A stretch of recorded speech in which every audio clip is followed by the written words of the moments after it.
राधे राधे। सफल वक्ता सफल व्यक्ति पार्ट 3।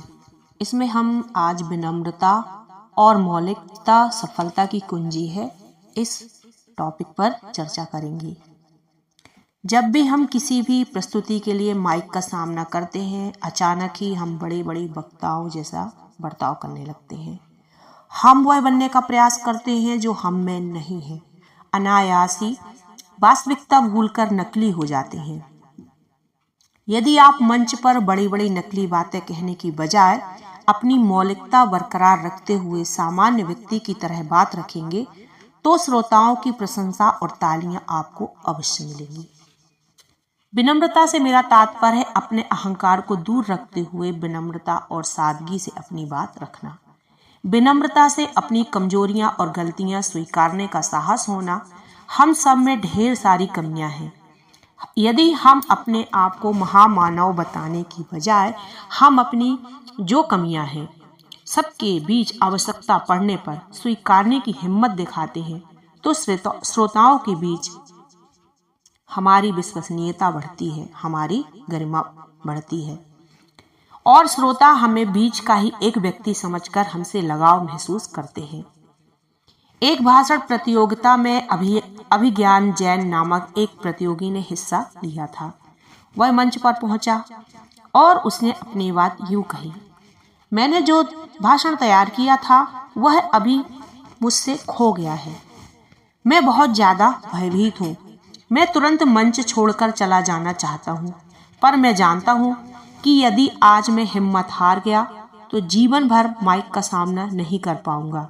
मैंने निर्णय किया है, चाहे कितनी भी घबराहट क्यों न हो, जो भी मुझे याद आएगा वह मैं कहूँगा।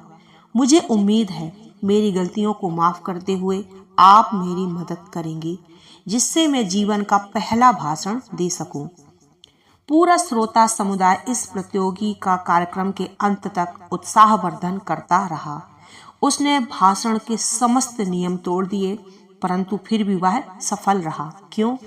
उसने अपनी विनम्रता रखी और अपनी गलतियां मानी, और यही मौलिकता और उसकी विशेषता थी। आपको बेहद प्रतिभाशाली या बुद्धिमान होने की आवश्यकता नहीं। कैसे? जब भी हम श्रोता के रूप में बेहतरीन वक्ताओं को सुनते हैं, हमें लगता है कि हम उनकी जगह नहीं ले पाएंगे, क्योंकि हम उनकी तरह वाक्पटु, प्रतिभाशाली और अति बुद्धिमान नहीं हैं। परंतु अधिकांश बड़े वक्ताओं का मानना है कि सफल वक्ता बनने के लिए इन गुणों का होना अनिवार्य नहीं है। आप सामान्य बुद्धि को हो, बहुत ज्यादा ज्ञान न हो, बोलते हुए गलतियां भी करते हो, सुनने वालों का लेकिन दिल जीत सकते हैं। यह इस बात पर निर्भर करता है कि सफलता को आप किस तरह से लेते हैं और सफलता का आपकी नजरों में पैमाना क्या है। मैं यकीन से कहती हूँ कि श्रोता आपसे हर वक्त संपूर्णता की उम्मीद नहीं रखते। जब हम संपूर्ण बनने का प्रयास करते हैं, हमारी प्रस्तुति का स्तर गिर जाता है, क्योंकि हमारे ऊपर श्रेष्ठतम प्रदर्शन करने का दबाव पैदा हो जाता है। श्रोता आपसे चाहते हैं समय का उचित मूल्य। यदि अपने शब्दों से उनके जीवन में थोड़ा भी फर्क ला सके, उन्हें सोचने पर मजबूर कर सके, वो आपके आभारी हो जाते हैं। यदि आपने किसी भी रूप में उनके दिल को छू लिया, विचारों में झंझावात पैदा कर दिया, तो आपको वो तुरंत सफल घोषित कर देंगे।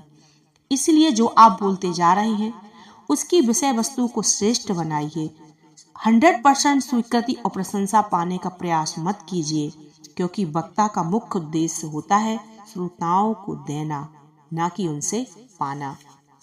राधे राधे।